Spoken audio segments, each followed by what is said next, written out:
Hello.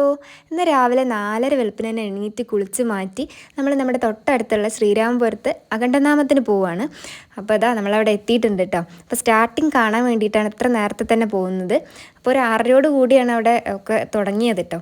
അപ്പോൾ അമ്പലത്തിൽ പ്രാർത്ഥിച്ച് അതിൻ്റെ തൊട്ടടുത്ത് തന്നെയാണ് നമ്മുടെ അയ്യപ്പൻ്റെ ക്ഷേത്രം. അതിൻ്റെ അടുത്താണ് അഖണ്ഡനാമം നടക്കുന്നത് കേട്ടോ. അപ്പോൾ നല്ല അമ്പലമൊക്കെ ഒന്ന് പണിതിട്ടുണ്ട്, കുഞ്ഞ് ശബരിമലയൊക്കെ ഉണ്ട്. അപ്പോൾ നല്ല ഭംഗിയാണ് അത് കാണാൻ.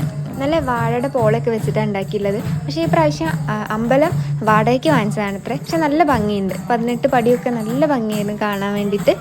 പിന്നെ ഇവിടുത്തെ ഒരു പ്രത്യേകത എന്താണെന്ന് വെച്ചാൽ ഇവിടുത്തെ അയ്യപ്പന്മാർ ഒരു പ്രത്യേക സ്റ്റെപ്പൊക്കെ വെച്ചിട്ട് ഒരു പ്രത്യേക തരത്തിലുള്ള നൃത്തമൊക്കെ വെച്ചിട്ടാണ് ഇവിടെ അഖണ്ഡനാമം നടത്തുക. നല്ല ഭംഗിയാണ് അത് കാണാൻ. ഈ നടുക്ക് നിൽക്കുന്ന നാരദൻ എന്നാണ് പറയുക. അത് ആ കുഞ്ഞു നാരദൻ നമ്മുടെ തൊട്ടയലത്തെ നാരദനാണ്. അപ്പോൾ അവൻ ആദ്യത്തെ കന്നിസ്വാമിയാണ് അവൻ. അപ്പോൾ കുറച്ച് പേടിയൊക്കെ ഉണ്ടായിരുന്നു സ്റ്റാർട്ടിങ്ങിൽ, പക്ഷെ പിന്നെ നല്ല രസമായി. നല്ല രസത്തിൽ പേടിയൊക്കെ മാറിയിട്ട് നിൽക്കേണ്ട ആൾ കൊട്ടണമൊക്കെ ഉണ്ട്.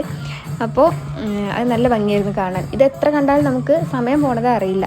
കുറേ നേരം നമ്മൾ ഒരു 6 മണിക്കൊക്കെ വന്ന് നമ്മൾ 8 മണിയായത് അറിഞ്ഞേ ഇല്ല, സമയം പോകുന്നത് അറിയില്ല ഇതിങ്ങനെ നോക്കിക്കൊണ്ടിരുന്നാൽ. അതിനനുസരിച്ചുള്ള പാട്ടുമാണ്. പിന്നെ തൊട്ടടുത്ത് തന്നെ അമ്മമാരൊക്കെ തുളസിയും തെച്ചിയൊക്കെ റെഡിയാക്കി വെക്കുന്നൊക്കെ ഉണ്ട് കേട്ടോ. അങ്ങനത്തെ കാഴ്ചയുണ്ട്. പിന്നെ അതാ നമ്മൾ വേഗം തന്നെ ചായ കുടിക്കാൻ പോയി.